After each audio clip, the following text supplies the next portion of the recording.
안녕하십니까. 김성철입니다. 이제 인도불교의 사상과 역사라는 이제 강좌의 13번째 시간이 되었습니다. 오늘은 지난 시간에 이어서 3개설에 대해서 이제 마지막 정리를 해드리겠습니다. 3개설을 얘기 드린 이유는 불교에서 이제 수행하는, 그러니까 모든 불교 신자가 수행하고 신행생활을 하는 목표는, 궁극적인 목표는 윤회의 세계에서 벗어나는 것인데, 우리가 윤회의 세계에서 벗어난다고 할 경우에 그냥 단지 인간으로서의 삶을 벗어난다 정도가 아니고, 인간으로서의 삶을 벗어난다고 하더라도 또 다른 세계에 태어날 경우에는 아직 윤회의 세계에 속한다라고 이제 볼 수 있기 때문에 도대체 생명체가 태어날 수 있는 현장이 어떤 곳이 있는지를 우리가 명확히 부처님의 말씀에 의거해서 파악하고 있어야지만 이 생명체가 태어날 어떤 세상도 이제 우리가 지향해야 될 목표가 아니겠구나 하는 그런 자각을 하게 되겠죠. 그래서 진정으로 마음속에서 해탈하고 싶은 마음이 나기 때문에 그래서 3계에 대한 이제 파악이 사실 어떤 불교교리보다도 이제 더 중요한 과제라고 얘기할 수 있겠습니다. 예, 지난 시간에 얘기 드렸듯이 3계는 이 욕계, 색계, 무색계 이 세 가지로 구성되어 있는데 이 욕계는 욕심할 때 욕자 써놨죠. 그러니까 욕구란 뜻인데 이때 욕자는 인도 범어 원어로 까마는 이제 주로 성욕을 의미합니다. 성욕. 그래서 이 욕계는 남녀와 음양과 암수가 있는 세계가 욕계입니다. 그리고 우리가 살고 있는 세계는 바로 이 욕계에 속하는 인간계가 되겠죠. 인간계. 그 욕계 중에는 물론 아수라라는 그런 하늘나라도 있고요. 아수라천이 사는 이제 그런 나라도 있고 그 이외에 욕천이라고 해서 이 하늘에 사는, 그러니까 천상에 사는 그런 존재들인데, 천신들인데, 남녀가 있는, 이제, 선남, 선녀가 되겠죠. 그런 하늘나라가 이제, 유격천이라 이렇게 얘기할 수 있겠습니다. 그리고 이 색계는, 이 욕계에서 욕이 빠져버린 세계가 색계입니다. 색계. 그래서 욕이 빠진다는 얘기는 이 성이 없어진다는 얘기입니다. 성이. 그래서 이 색계 이상은 남녀, 혹은 음양, 암수, 혹은 밤과 낮이 없습니다. 밤과 낮이. 항상 대낮같이 환한 세계가 색계다라고 얘기를 하죠. 물론 이 색계는 우리 눈에 보이지 않는 저 우주 공간 멀리 떨어진 이제 그런 세계다라고 얘기할 수 있겠죠. 물론 여기서 이제 우리가 3계를 얘기할 때 우리 눈에 보이는 세계는 인간계와 축생계 이 두 군데뿐이 없습니다. 아귀의 세계도 물론 우리와 함께 살고 있긴 하지만은 이제 우리 눈에 보이지 않는 존재가 아귀이기 때문에 이것도 이제 감각되지가 않고요. 지옥도 마찬가지고요. 아수라도 하늘에 있긴 있지만은 우리에게 보이지 않는 그런 존재들이다라고 얘기할 수 있죠. 그 다음에 유격천도 마찬가지고 색계, 무색계 전체가 다 우리한테 이제 감지되지 않는 이제 그러니까 일반 사람들한테 감지되지 않는 그런 세계라고 얘기할 수 있겠습니다. 그래서 깨달은 분이시든지 아니면 부처님 같이 일체지자 모든 것을 아는 분들의 말씀을 믿기 때문에 우리가 이제 불교 신자인 이상은 이런 세계가 있겠구나 하고 이제 짐작을 하는 거죠.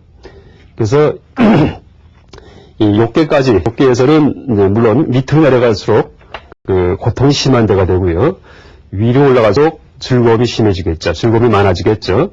그래서 지옥 같은 경우는 이제 지옥에 태어날 경우에는 가만히 있어도 옥졸들이라고 해서 지옥의 어떤 이제 지옥을 지키는 이제 그런 존재들이겠죠. 옥졸들이 와서 이 지옥에 태어난, 그러니까 나쁜 악행을 많이 해서 나쁜 짓을 많이 해서 지옥에 태어난 사람들을 이제 괴롭힌다 이렇게 얘기를 하죠.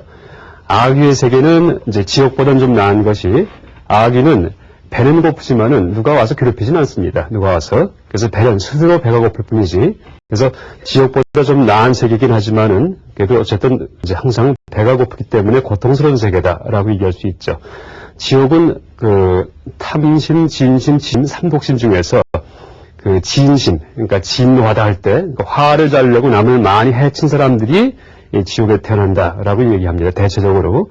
그리고 아귀는 이제 탐심, 진심, 치심 중에서 탐심, 욕심이 많은 사람이 욕심 그대로가 욕심이 많은 그 마음의 상태가 이 몸의 형상을 취하게 되는 거죠. 그래서 배는 남산만한데 목구멍은 바늘구멍만한 이제 그런 존재가 아귀라는 얘기를 하죠. 그러니까 이제 그런 사람들이 욕심 많이 내면서 사는 사람들이 아귀로 태어난다라고 얘기할 수 있죠. 그리고 축생은 치심, 그러니까 자기 사유를 하지 않는 그런 남에 순종하는 이제 그런 그 잘못된 세계관, 잘못된 인생관, 그러니까 내가 사유해서 내가 확인한 그런 인생관이 아니고 또 잘못된 종교관을 가진 사람들이 물론 선하게 살 경우에는 뭐 종교관이 잘못됐다고 하더라도 일급천에 태어날 수도 있겠지만은 이제 그 악하게 산 경험이 몇 번 있을 경우에는 축생계 태어난다 이렇게 얘기를 하죠. 그래서 이 삼독심을 그냥 그대로 그 생명의 현장으로 이제 나타내는 것이 바로 지옥 악의 축생이다라고 얘기할 수 있습니다. 그리고 우리가 살고 있는 인간계가 있고요. 그 위에 아수라와 유격천, 유격천 이 천신들과 아수라는 항상 싸움을 한다라고 얘기를 했었죠. 그 다음에 이 욕계에서 이제 유해 세계, 욕계에서 유해 세계에 태어나기 위해서는 가장 중요한 것은 기울입니다. 기. 그러니까 도덕성인데 도덕성. 그러니까 청정하게 살 경우에, 그러니까 스스로 자기 윤리도 잘 지키고, 그 다음에 사회윤리, 그러니까 개인윤리와 사회윤리가 모두 이제 잘 갖추어진 이제 그런 삶을 살 경우에는 욕계에서 향상하는 삶을 산다라고 얘기를 하죠. 그래서 부처님께서 그 제가 신자인 야사의 아버지가 왔을 때 그때 그 많이 베풀고, 그 다음에 그 보시죠, 보시. 그 다음에 지계. 그러니까 계율을 잘 지켜라. 그러니까 보시는 사회윤리라고 할 수 있고, 지계는 개인윤리다 이렇게 얘기할 수 있습니다. 그렇게 착하게 살 경우에는 생천, 하늘나라에 태어난다 했을 경우에, 그때는 유욕천의 하늘나라에 태어난다는 것을 의미합니다. 그래서 이 욕계는 위로 올라갈수록 약간 지극히 도덕적인 사람만이 이제 욕계의 그 상층부에 태어날 수 있다라고 얘기할 수 있죠. 그래서 물론 불교에서 계율을 강조하는 이유도 계율을 잘 지켜야지 고결한 세계에 태어나기 때문입니다. 계율을 잘 지켜야지. 이제 계율을 잘 어길 경우에는 그래서 계 자체가 부처께서 명령처럼 내리신 어떤 기준이 아니고 이것은 나중에 이제 우리가 연기의 이치에 대해서 일을 하면은 계 자체가 세상에 있는 이법이구나. 그러니까 연기법만이 세상에 항상 존재하는 그런 망한고불변의 법칙인 것이 아니고 계 자체도 연기법에서 도출된 하나의 이법입니다. 이법. 그래서 불교의 계명, 계율은 이것이 이제 외부적인 명령에 의해서 설정된 것이 아니고, 그러니까 연계 이치에 대해서 이제 확실히 알 경우에는 이 계 5개 혹은 13개 혹은 뭐 250개가 다 자연스럽게 도출될 수 있죠. 자연스럽게. 그래서 어쨌든 근데 계를 아무리 잘 지켜도 욕계의 최정상부에 태어날 수 있지만은 색계나 무색계는 못 올라갑니다. 절대. 색계나 무색계는. 왜냐하면 색계 이상은 초선천잔 선열 말에서 보듯이, 그러니까 참선할 때 선입니다. 이 철저하게 도덕적인 사람들이, 도덕적인 존재들이 선을 닦을 경우에 한해서만 이제 이 위로 올라갑니다. 그러니까 색계 이상은 명상의 세계이기 때문에 아무리 이제 도덕을 잘 지켜도 선을 닦지 않을 경우에, 그러니까 자기 마음 수행을 해서, 마음 집중을 해서 세상의 이치를 그대로 간주해서 깊이 들어가는 이제 그런 수행을 하지 않을 경우에는 색계 이상은 태어나지 못한다 얘기하죠. 그래서 이제 색계에서 선의 깊이가 깊어질수록 초선, 2선, 3선, 4선 이렇게 올라갑니다. 그래서 우리가 이제 부처님께서 유여의 열반하셨을 때 35세의 보리수 밑에서 깨달으셨을 때 그때 이 범천이 내려와서 이 부처님께 그대로 열반에 들지 마시고 제발 법을 중생들에게 설해 주십시오라고 권청했던 말씀을 드린 적이 있습니다. 그때 범천이 사는 세상이 이 초선천입니다. 초선천. 그러니까 이 범천 이상의 세계에 태어나려면은 굉장히 청정하게 살아야 되겠죠. 청정하게. 그 다음에 명상도 닦고요. 그래서 우리가 불교에서 계를 잘 지키는 사람을 범행을 잘한다. 범행을 갖추고 있다. 그러니까 브라마짜리야 이렇게 얘기를 하는데 브라마짜리야. 그러니까 범천들처럼 아주 범행을 지키는 사람들이다 이렇게 얘기를 합니다. 그래서 일단 이제 여기에 대범천이 살고요. 이 대범천은 이 초선천에 있는 지도자가 바로 대범천입니다. 근데 이 대범천은 자기 자신이 온 우주를 창조한 창조신이다라고 얘기를 하는 이제 천신이 대범천입니다. 그래서 이 얘기를 이제 다시 드릴 텐데 어째서 대범천이 자기 자신을 창조자라고 착각하게 되었는지에 대해서 부처님이 경전에서 말씀을 하십니다. 그 다음에 제2선천, 3선천, 4선천 올라갈수록 이제 점점 명상의 깊이가 깊어지죠. 그리고 이때 이 2선천도 3군데가 있고 3선천도 3군데, 4선천은 8군데가 있는데 제2선천은 빛광자가 들어갑니다. 빛광자. 제3선천은 청정할 이 깨끗할 정자가 들어가고요. 그러니까 위로 올라갈수록 색계는 색계인데 우리 몸뚱이처럼 이런 물질을 갖고 된 그 몸뚱이를 갖고 사는 천신들이 아니고 빛이든지 더 미묘한 그런 미묘한 물질로 이루어진 존재들이 이 위에 살고 있다라고 얘기할 수 있죠. 그다음에 제4선천에 8개 하늘나라가 있고요. 그리고 이제 지난 시간 말씀드렸듯이 불교에서 가장 중시 여기는 그런 그 명상이 제4선천에 태어날 수 있을 정도의 그 깊이로 들어간 명상을 가장 중시합니다. 왜냐하면은 제4선천에 태어나기 위해서는 이제 물론 4선천만이 아니고 이 천자가 붙은 이런 장소에 태어나기 위해서는 이 제2선의 경지까지 이제 평소 생활하면서 수행하면서 그걸 터득했어야지만 이 하늘나라에 나중에 죽은 다음에 태어나게 됩니다. 그런데 제4선천에 태어날 만큼의 그런 명상이 이제 성취된 사람들, 이런 수행자들이 여기서 머물러서 그냥 죽을 경우에는 4선천의 어느 하나의 하늘나라에 태어날 텐데, 이제 제4선천에 태어날 정도의 명상력에 의지를 해가지고 세상을 있는 그대로 관찰할 경우에 그때 바로 연기의 지혜가 발견이 되는 겁니다. 연기의 지혜가. 그래서 부처님도 깨달을 때 제4선의 상태에서 이 연기법을 발견하셔갖고 깨달음을 얻어서 이 정각자가 되었다. 이렇게 이해를 하죠. 근데 제4선에서 더 위로 올라갈수록 위로 올라가게 되면은 그때는 생각이 점점 희박해집니다. 생각이 집중은 강해지는데 그래서 이 선의 세계는 디아나 정의 세계는 이제 사마디.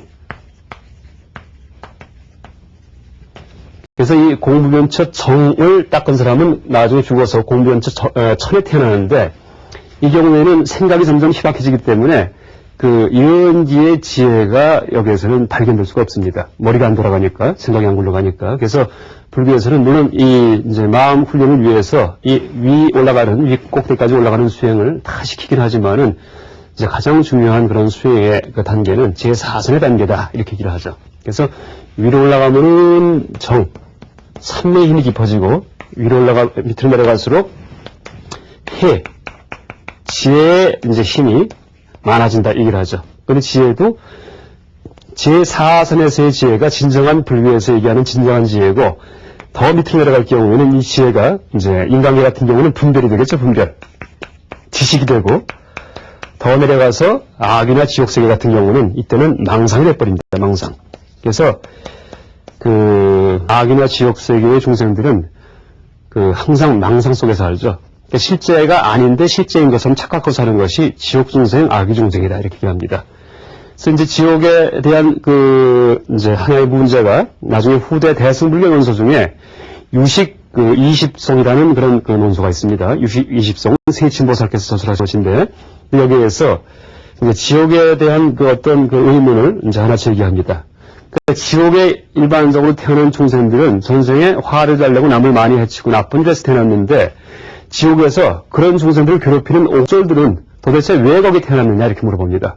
도대체 옥졸들은 지옥에 태어나는 중생들을 괴롭히는 그런 존재들인데 나쁜 일을 많이 해서 거기 태어났냐 아니면은 좋은 일을 많이 해서 남을 괴롭히는 이제 즐거움을 얻기 위해서 태어났냐 좀 웃음 얘기지만은 이제 그렇게 이제 그런 식으로 물어보는 게 있습니다. 근데 거기에 대한 답이 뭐냐 하면은 지옥에서 이제 남들을 괴롭히는 옥졸들은 실제 있는 존재가 아니고 지옥에 태어난 중생이 만든 망상이다 이렇게 합니다. 망상. 그래서 지옥에서 우리가 괴로움을 받는 것은 이제 마치 악몽을 꾸듯이 악몽을 꿀 경우에는 실제 있던 일은 아니지만은 식은땀이 흐르고 꿈을 꾸다가 그저 가슴이 콩콩 뛰고 하는 이제 그런 고통을 실제 받게 되죠. 그런 식의 세계가 바로 지옥계다 이렇게 얘기를 합니다. 그래서 자기가 악업을 많이 졌기 때문에 나쁜 일을 많이 했기 때문에 나쁜 일 한 것만큼의 남에게 준 고통이 다시 나한테 이제 되돌아와서 연기 지혜에서 스스로 자기를 괴롭히는 이제 그런 세계에 체험을 하게 된다 이렇게 얘기를 하죠.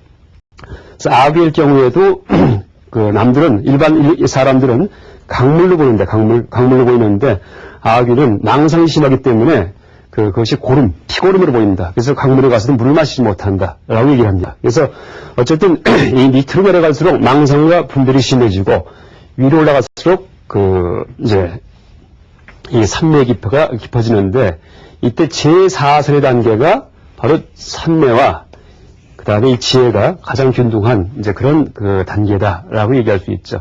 그래서 그 지난번에도 이제 비유로 얘기를 했지만은 이 항아리에 물이 담겨 있을 때 물이 출렁이면은 그때는 세상의 모습이 있는 그대로 안 비치죠.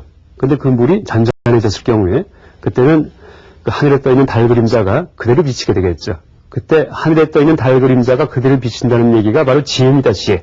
그러니까 세상 돌아가는 이치를 있는 그대로 본다는 얘기고, 물 출렁거림이 잔잔해지는 얘기가 바로 선정, 삼매입니다, 삼매.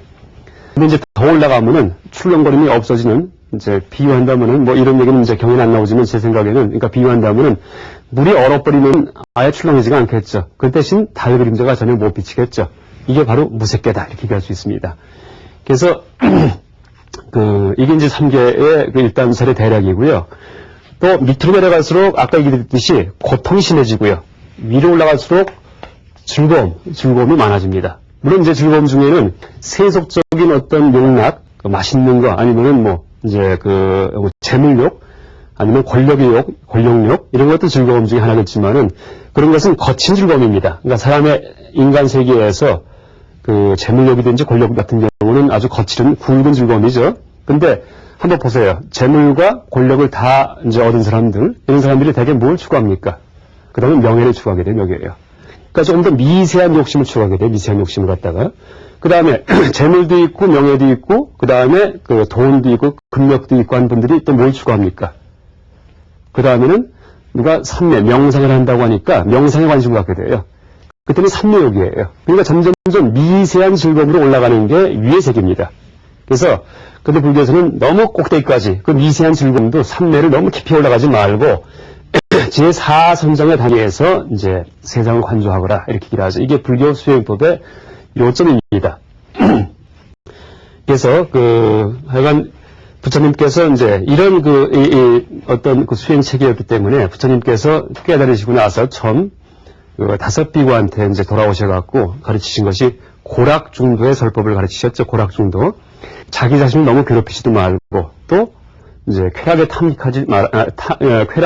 이제, 세속적 쾌락에 탐닉하지도 말아라 하셨는데, 그때 락의 의미가, 물론 세속적 쾌락도 이제 락이면은, 이제, 실제는 더 올라가면은, 삼매의 락에도 빠지지 말아라.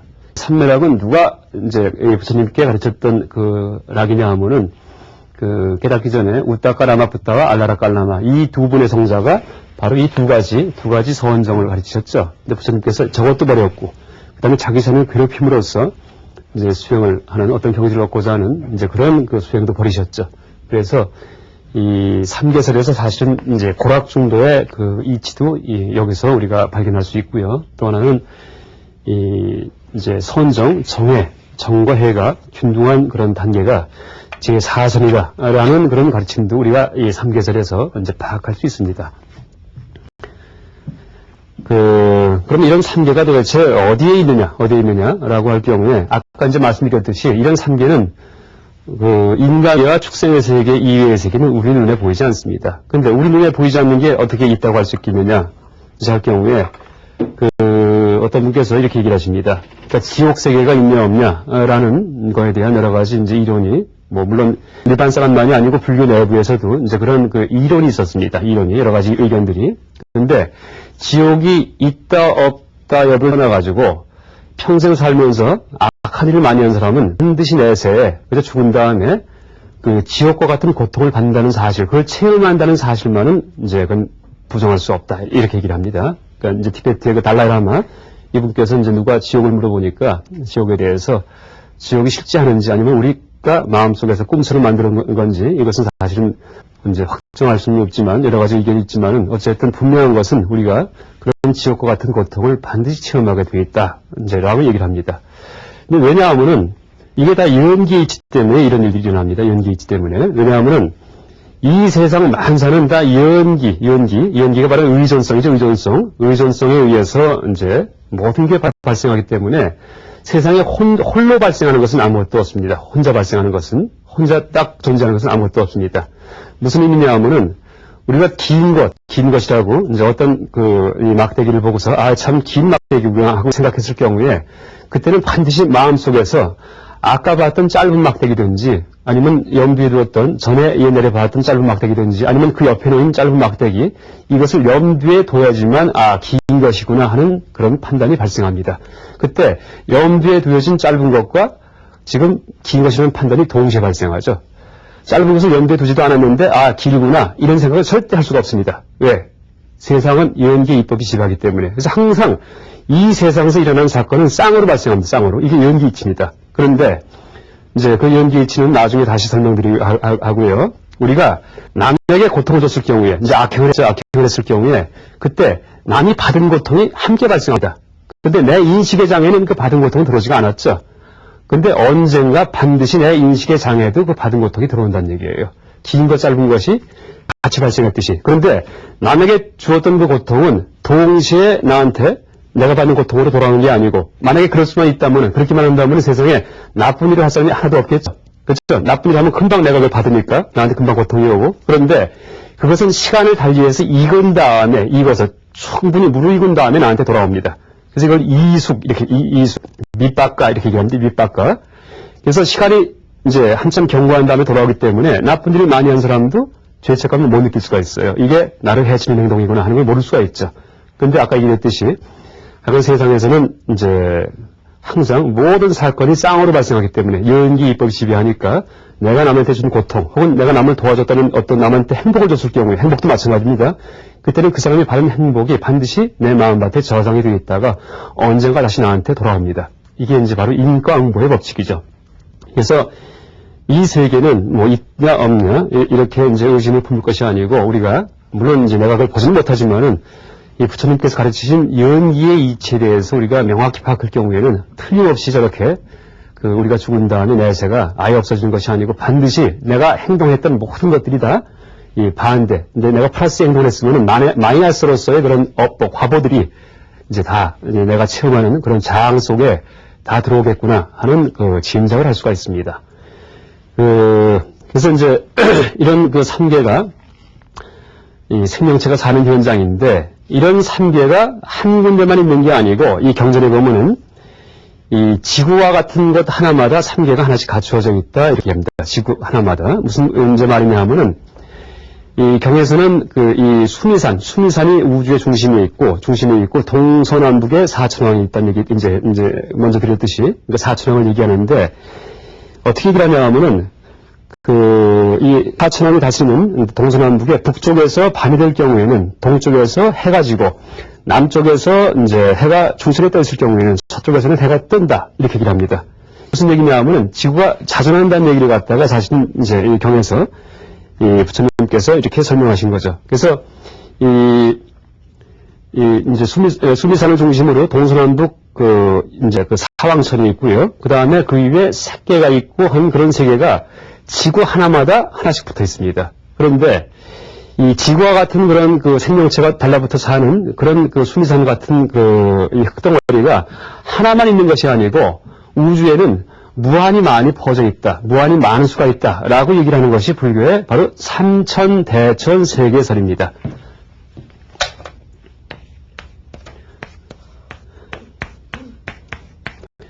그러니까 무슨 얘기냐 하면은 이 경전에서 그러니까 이것은 아함경이 되지 아니면은 이제 아함경에도 물론 이런 얘기가 나오고요.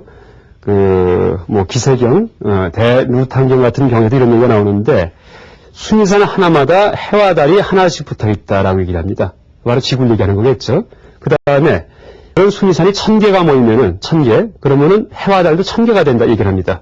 그러니까 실제 해가 멀리서 보면은 이 별이 되겠죠, 별. 그래서 별이 1000개가 모이면 이게 바로 소천세계다 이렇게 얘기를 합니다. 소천세계. 그래서 이 소천세계가 또 1000개 모이면은 일중천세계다라고 얘기합니다.